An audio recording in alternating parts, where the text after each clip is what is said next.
नमस्कार, मनी गुरु की इस खास पेशकश में आप सभी का स्वागत है। मैं हूं स्वाति रायना। म्यूचुअल फंड में निवेश करना हो या फिर स्टॉक मार्केट में आपको पैसे बनाने हो, आज हम बात करने वाले हैं सिस्टमैटिक इन्वेस्टमेंट प्लान की। अब आप सोचेंगे सिस्टमैटिक इन्वेस्टमेंट प्लान तो एक तरीका है म्यूचुअल फंड में निवेश करने का, लेकिन हम आपको बताएं कि स्टॉक में भी एसआईपी करके आप पैसा कमा सकते हैं। वो कैसे मुमकिन हो सकता है, और साथ ही आज हम एक एनालिसिस करेंगे stock market versus mutual fund का, और ये जानने और समझने की कोशिश करेंगे कि दोनों में बेसिक अंतर क्या है, कौन से निवेशक के लिए स्टॉक मार्केट सही बैठ सकता है, कौन सा निवेशक म्यूचुअल फंड से पहले शुरुआत करे। इस पर तमाम चर्चा करेंगे और हमारे साथ इस डिस्कशन में शामिल होंगे दो खास मेहमान। परिचय करा देते हैं।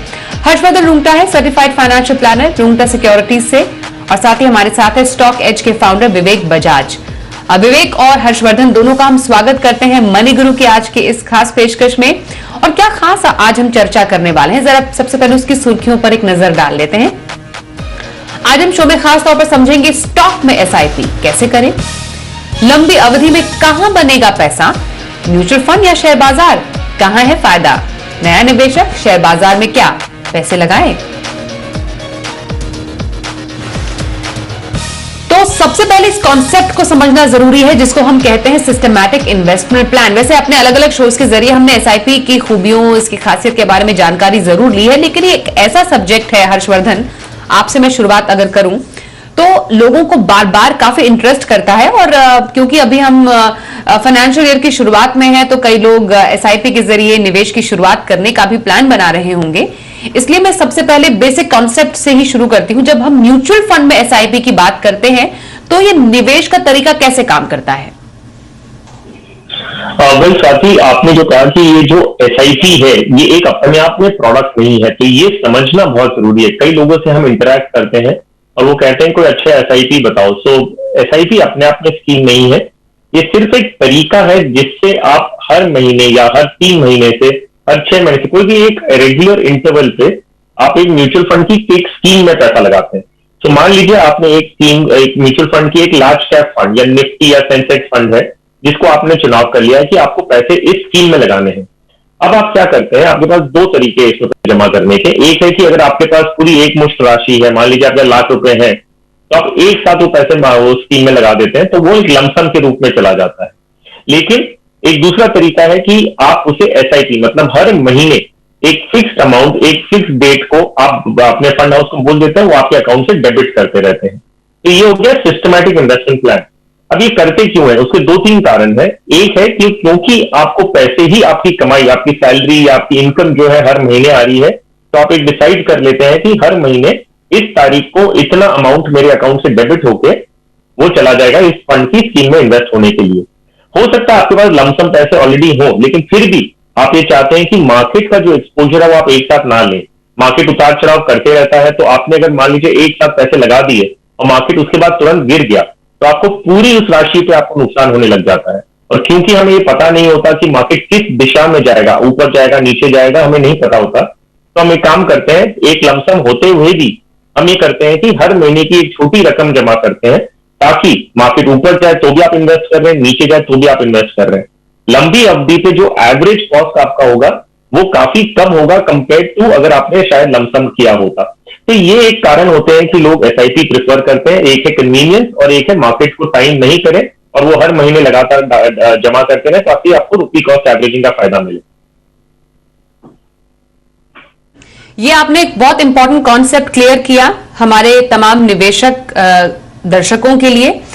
म्यूचुअल फंड में एसआईपी एक तरीका है म्यूचुअल फंड में निवेश करने का, वो अपने आप में एक प्रोडक्ट नहीं है, जैसा शुरुआत में हर्षवर्धन ने क्लियर किया। अगर आप एक नए निवेशक है, आपको मालूम होना चाहिए आप म्यूचुअल फंड में या एक मुश्त पैसा डालते हैं या सिस्टमैटिकली धीरे धीरे करके हर महीने एसआईपी करते हैं, 3 महीने या 6 मंथली। अब आप अगर शेयर बाजार में निवेश करना चाहते हैं विवेक, ये एक लोगों में एक थॉट है, क्योंकि हमारा आज का शो करने का पर्पस ही यही है कि हम काफी चीजें क्लियर करें, कॉन्सेप्ट्स काफी क्लियर करें। शेयर बाजार में एक तो ट्रेडिंग के पर्पस से लोग जाते हैं और एक इन्वेस्टिंग के पर्पस से जाते हैं। हम इन्वेस्टिंग के पर्पस से करना चाहते हैं, लंबी अवधि में पैसे शेयर बाजार में भी बनते हैं, लंबी अवधि में म्यूचुअल फंड के जरिए भी पैसे बनते हैं।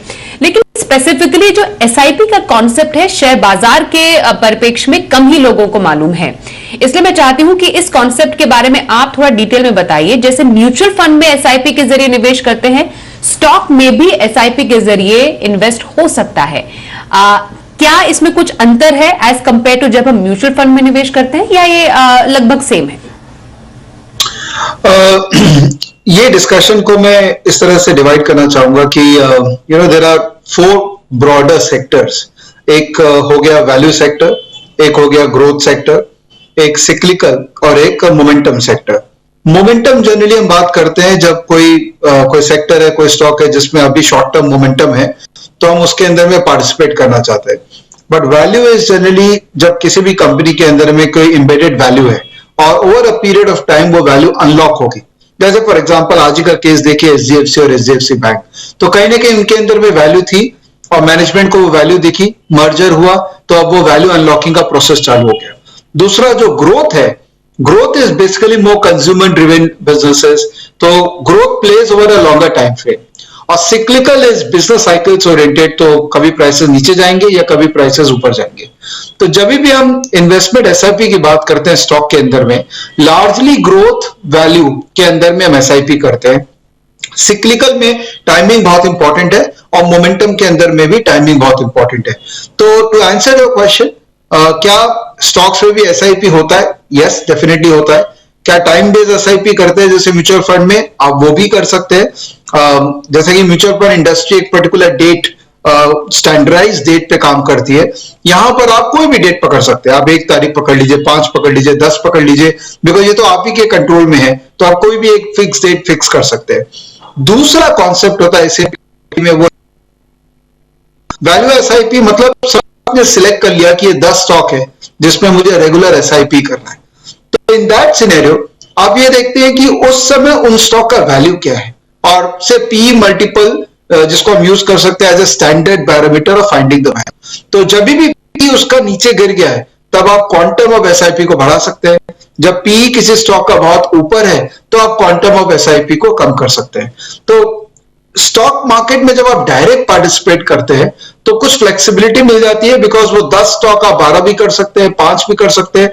म्यूचुअल फंड में आपके पास फ्लेक्सिबिलिटी कम है क्योंकि स्टैंडर्डाइज प्रोडक्ट है, तो आपको कहीं ना कहीं वही स्पेसिफिक डेट पे या उसी फंड में बार एसआईपी करना होगा।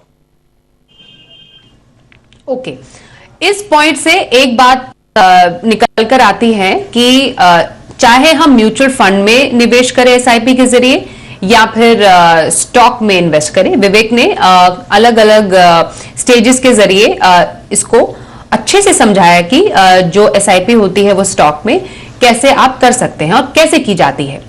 लेकिन जानकारी होना कितना जरूरी है। वैसे कहीं पर भी आप पैसे लगाएंगे, आपका अपना पैसा है, आपको मालूम होना चाहिए आप कहां पर पैसे लगा रहे हैं, लेकिन क्या as compare to stock market, Harshvardhan, mutual fund क्या एक आसान तरीका आप कहेंगे इन्वेस्ट करने का?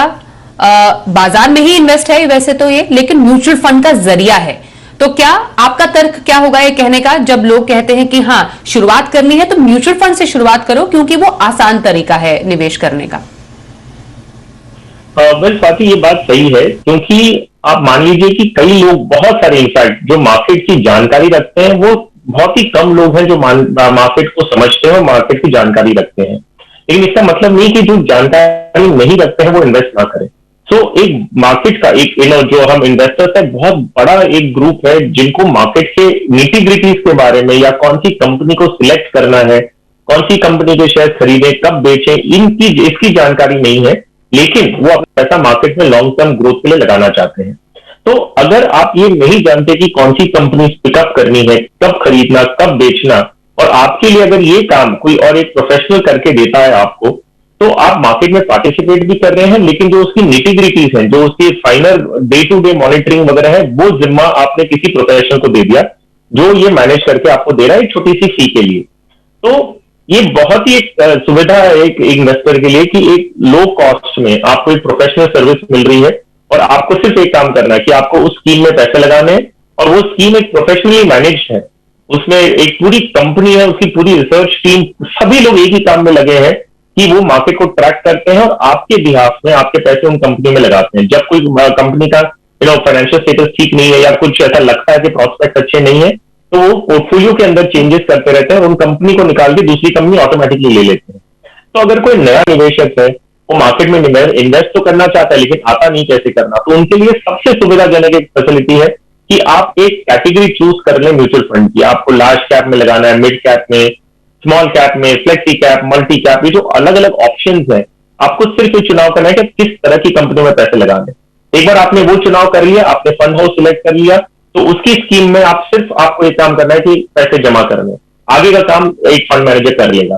तो इसके कंपैरिजन में अगर हम देखें कि अगर एक नया निवेशक बोलता है कि मुझे मार्केट के सारी कंपनियों को समझना है, वो थोड़ा मुश्किल हो जाता है और उसमें एक बहुत एक जिंदगी लग जाती है लोगों को मार्केट समझने में। तो अगर समझ के मार्केट में आने की कोशिश करेंगे तो शायद आप बहुत टाइम तक नहीं आ सके। तो ये एक बहुत अच्छा तरीका है जिससे एक इन्वेस्टर अपनी लॉन्ग टर्म वेल्थ क्रिएशन की जर्नी शुरू कर सकता है। इस पर मैं इनफैक्ट विवेक की राय लेना चाहती हूं, क्योंकि अब हर्षवर्धन ने तो अपना तर्क दिया म्यूचुअल फंड में निवेश को लेकर। क्या अगर हर कोई निवेशक ये सोचना शुरू कर दे, अरे मुझे तो बहुत समय लग जाएगा बाजार समझने में, तो शायद बाजार में निवेशक आए ही ना। तो आपके अनुभव से और आपकी इसमें राय क्या रहेगी? आप सहमत हैं हर्षवर्धन से या असहमत हैं? मैं सहमत रहूंगा, because when anyone is starting, कोई चालू कर रहा है तो उसको म्यूचुअल फंड से ही चालू करना चाहिए, because it's easier to start. लेकिन मैं एक बात कहना चाहूंगा कि खाली आप म्यूचुअल फंड में एसआईपी करते रहेंगे तो आप ऑब्वियसली कुछ फीस भी बेयर कर रहे हैं। तो मैं चाहूंगा कि इवेंचुअली लोग खुद भी करें और कुछ ऐसा स्ट्रक्चर कर लें कि म्यूचुअल फंड एसआईपी तो होता ही रहे, क्योंकि that is I think a forced discipline. कि स्टॉक में जब आप डायरेक्ट इन्वेस्ट करते हैं तो आप पोर्टफोलियो देखते हैं, मार्केट देखते हैं, इनएविटेबली आपको ब्रोकर का ऐप वो दिखाई देगा कि इतना प्रॉफिट चल रहा है, इतना लॉस चल रहा है, तो आप इंपल्सिव हो जाते हैं। वेयरएज म्यूचुअल फंड के अंदर में एनएवी आपको उतना इंपैक्ट नहीं करता है जितना डायरेक्ट स्टॉक प्राइसेस करते हैं। तो one should definitely do mutual fund SIP. ये एक फोर्स डिसिप्लिन है जो सबके अंदर में आती है, बट जैसे जैसे आपका कैपिटल बेस बढ़ता है, चाहे आप और कैपिटल डाल रहे हैं मार्केट में या और पैसे कमा रहे हैं जिससे और कैपिटल बढ़ रहा है, तो थोड़ा थोड़ा पैसा डायरेक्ट इक्विटी में भी डालना चाहिए। मेरे हिसाब से स्ट्रक्चर कुछ ऐसा होना चाहिए कि ईटीएफ के अंदर में डेफिनेटली एसआईपी रहना चाहिए, because ETF is the most natural and the most passive way of portfolio rebalancing. तो उसमें आपके ट्रांजेक्शन कॉस्ट भी कम है, एसेट मैनेजमेंट फीस भी कम है, तो ETF should be part of your for your SIP. Mutual fund manager को मैं अगर इन्वेस्ट करूंगा तो मैं उनको मिड कैप और स्मॉल कैप से उनके लिए पैसा दूंगा, बिकॉज उनको एनालाइज करना मेरे लिए पॉसिबल नहीं है एक रिटेल इन्वेस्टर के लिए। तो वो एक्सपर्ट उसमें है, तो मैं उनको दूंगा कि आप वहां पर मैनेज करिए और मैं उसमें एसआईपी करूंगा। और कुछ डायरेक्ट एक्सपोजर मैं large cap to mid cap stock जो मुझे समझ में आते हो, वो 10 भी हो सकते हैं, 15 भी हो सकते हैं, डिपेंड्स अपॉन आप कितना समय दे सकते हैं मार्केट को, मैं खुद भी मैनेज करना चाहूंगा। तो may be 20% of my portfolio, 20-25% मैं खुद करूंगा। ETF विल बिकम से 30-35% ऑफ माई ओवरऑल पोर्टफोलियो, और जो बैलेंस है तकरीबन 40%-45% वो मैं फंड मैनेजर को दूंगा, स्पेसिफिकली मिड कैप और स्मॉल कैप पोर्टफोलियो मैनेजमेंट के लिए। ओके, तो ये आपने एक तरीका बता दिया, एक राह दिखा दी निवेशकों को कि उनके पास एक स्ट्रक्चर्ड वे ऑफ इन्वेस्टिंग क्या होना चाहिए। एक ब्रेक के लिए रुकते हैं और ब्रेक के बाद अगर आपको एक अच्छे म्यूचुअल फंड में निवेश करना है या एक अच्छा स्टॉक खरीदना है तो क्या पैमाना होना चाहिए, इस पर भी करेंगे चर्चा। पर एक छोटे से ब्रेक के बाद देखते रहिए मनी गुरु।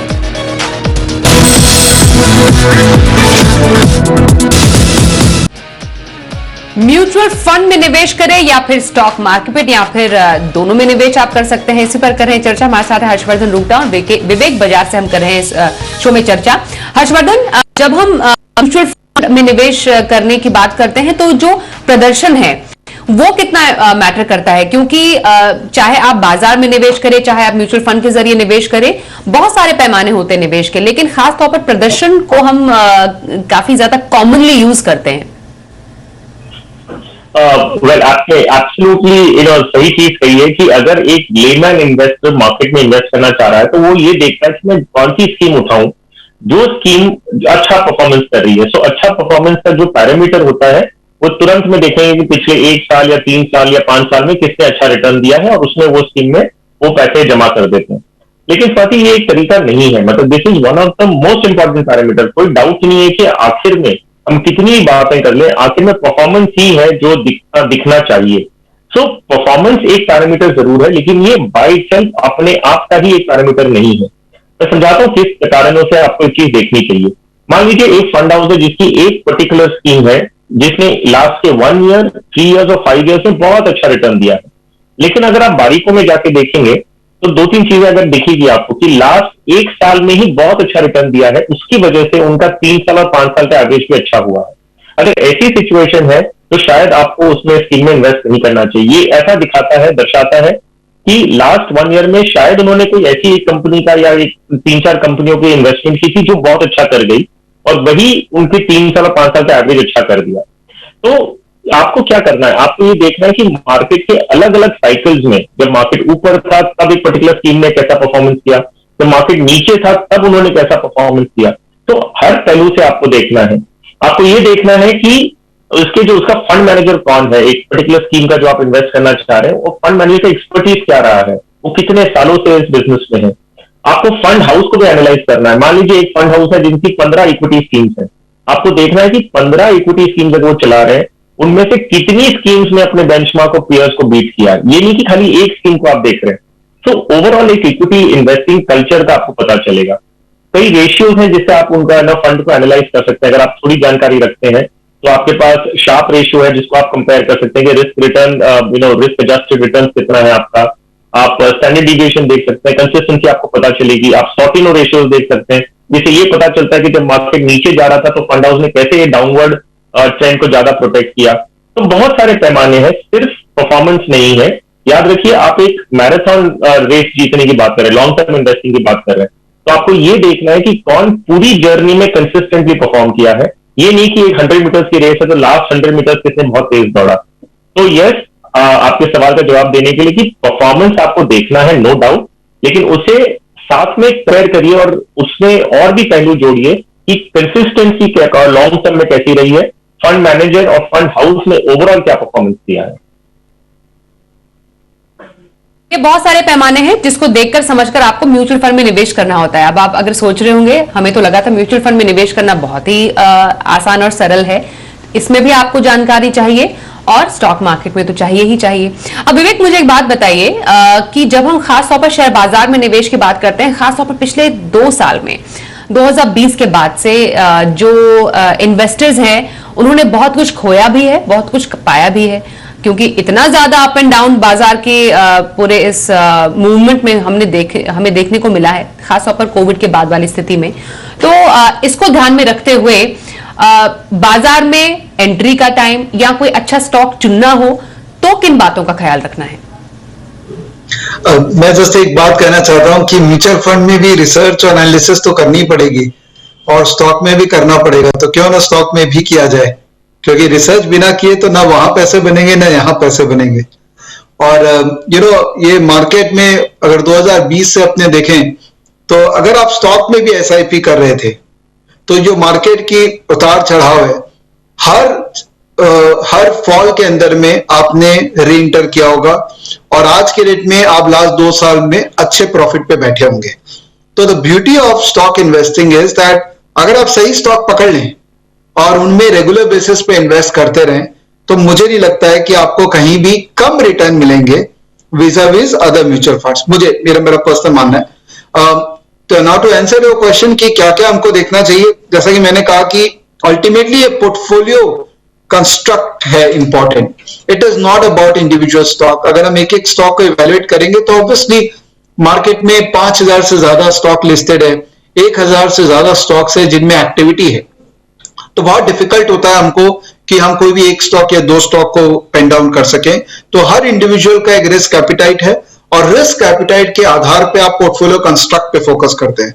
अगर आप थोड़े कंजर्वेटिव हैं तो आप लार्ज कैप पे ज्यादा अपना एक्सपोजर रखेंगे, मिड कैप पे रिलेटिवली कम, स्मॉल कैप पे ना के बराबर। अगर आप एग्रेसिव हैं तो आप ऑब्वियसली मिड कैप पे ज्यादा एक्सपोजर रखेंगे, स्मॉल कैप में थोड़ा और लार्ज कैप में कम। तो हर इंडिविजुअल का रिस्क एपिटाइट उसका पोर्टफोलियो कंस्ट्रक्ट को डिसाइड करेगा। और stock evaluation is a science और उसमें बिजनेस को इवैल्यूएट करना, फाइनेंशियल डेटा को देखना और एक फ्यूचर बिजनेस प्रोस्पेक्ट को इमेजिन करना, जो कि फंड मैनेजर बहुत अच्छे से करता है, because fund manager has better access to information. So ये फ्यूचर एस्टिमेट करने का काम एक इंडिविजुअल के लिए डिफिकल्ट होता है, लेकिन पास्ट और वैल्यूएशन को जस्टिफाई करना या जज करना ये इतना डिफिकल्ट नहीं है अगर कोई सीख के समझ के काम करना चाहे तो। बिल्कुल, सीखना, समझना, रिसर्च करना दोनों म्यूचुअल फंड में भी निवेश करने के समय आपको करना है, और स्टॉक मार्केट में अगर आपने ठान ली है कि हाँ मुझे निवेश करना है तो रिसर्च कर लीजिए, कंपनी के बारे में जानिए, समझिए निवेश करना कैसे है, क्यों आप कर रहे हैं निवेश, आपका लक्ष्य क्या है, ये जानना जरूरी है। इनफैक्ट लक्ष्य से मुझे ध्यान में आया हर्षवर्धन, जब हम एसआईपी करते हैं, म्यूचुअल फंड में निवेश करते हैं, हमारे पास माइंड में क्लियर कट गोल होता है कि हाँ मुझे इस पर्टिकुलर गोल के लिए एसआईपी करनी है। शायद वो इसीलिए जो म्यूचुअल फंड का एक तरीका है निवेश करने का, वो पॉपुलर भी है और लक्ष्य में पहुंचने के लिए काफी ज्यादा आसान भी है। जी हाँ, स्वाति, अगर हम बात कर रहे हैं, निवेशक जब कोई पैसे लगाना शुरू करता है और अगर वो एक लक्ष्य लेके चलता है, वो कहते हैं कि भाई मुझे ये पैसे जो है वो 10 साल या 15 साल या कोई भी टाइम पीरियड ले कि एक पर्पस के लिए यूज करना है, तो क्या होता है साइकोलॉजिकली ना एक आदमी बंद हो जाता है उससे। आप अगर रिटायरमेंट के लिए सेव कर रहे हैं, आपको पता है कि रिटायरमेंट तो होने ही वाला है, एक ना एक दिन रिटायरमेंट आप रिटायर्ड होंगे और उस समय आपको पैसे की जरूरत पड़ने ही वाली है, आपकी जो इनकम है वो बंद हो जाएगी, तो आपकी डे टू डे खर्चे कहां से निकलेंगे। तो अगर ये सोच के आपने एक लॉन्ग टर्म इन्वेस्टमेंट शुरू किया और ये कहते हैं कि जब तक मैं कमा रहा हूं मैं हर महीने की छोटी रकम साइड में रख दूंगा रिटायरमेंट पर्पज के लिए, तब जब आप उसमें ये सोच के अगर शुरू करते हैं, तो मान लीजिए अगर बीच में ऐसा लगता है कि एक छुट्टी के लिए जाना है, आपको कोई बड़ी गाड़ी खरीदनी है, तो आपके मन में आपको एक बार ये संकोच होगा कि भाई अगर ये पैसे निकाल लूंगा मैं इस पर्पज के लिए तो मेरे रिटायरमेंट के टाइम क्या होगा। तो जब भी आप इन्वेस्टमेंट शुरू करें उसे कोई ना कोई गोल के साथ अटैच कर ले तो बेटर होगा, क्योंकि आप एक बहुत फोकस्ड मैनर में इन्वेस्ट कर पाएंगे। दूसरा एडवांटेज अगर गोल ओरिएंटेड इन्वेस्टिंग का ये होता है कि अगर आपको पता है कि किस चीज के लिए आप इन्वेस्ट कर रहे हैं, आप उसके हिसाब से अपना एक प्रोडक्ट बास्केट बना सकते हैं। तो अगर आपको ऐसा लगता है कि मुझे गाड़ी 1 या 2 साल के अंदर एक गाड़ी खरीदनी है, तो आप 1 या 2 साल के हिसाब से प्रोडक्ट चुनेंगे, आप उसमें सिर्फ इक्विटी नहीं चूज कर सकते, क्योंकि इक्विटी शॉर्ट टर्म के लिए बहुत ज्यादा वोलेटाइल हो सकता है। तो आप उसके लिए शायद कोई डेट फंड या कोई कंजर्वेटिव हाइब्रिड फंड टाइप का प्रोडक्ट चूज करेंगे, जहां की आपको शॉर्ट टर्म में आपको वॉलेटिलिटी कम हो और लिक्विडिटी ज्यादा हो, और लॉन्ग टर्म के लिए कर रहे हैं तो आप इक्विटी चूज करेंगे। तो लक्ष्य को ध्यान में रखते हुए अगर हम इन्वेस्टमेंट करते हैं तो हमारी उस लक्ष्य तक पहुंचने की जो प्रोबेबिलिटी है वो कहीं ज्यादा बढ़ जाती है। विद अगर कोई दूसरे इन्वेस्टर को देखें, कहते हैं पैसे हैं चलो कहीं ना कहीं लगा देते हैं, तो वो निकल के तुरंत ऐसे ही जाएंगे जैसे आपने जमा किया। तो यार लक्ष्य को देख के अगर इन्वेस्ट करें तो एक अच्छी तरह आप उस लक्ष्य को अचीव करने के लिए अपनी राह पे चल पड़ते हैं। क्योंकि गोल्स की यहाँ पर बात हो रही है, आपको लगता है कि निवेशकों को अभी भी लगता है कि अगर गोल बेस्ड प्लानिंग करनी है तो म्यूचुअल फंड का रास्ता सही है, अगर पैसे बनाने हैं तो स्टॉक मार्केट में पैसा लगाया जाए?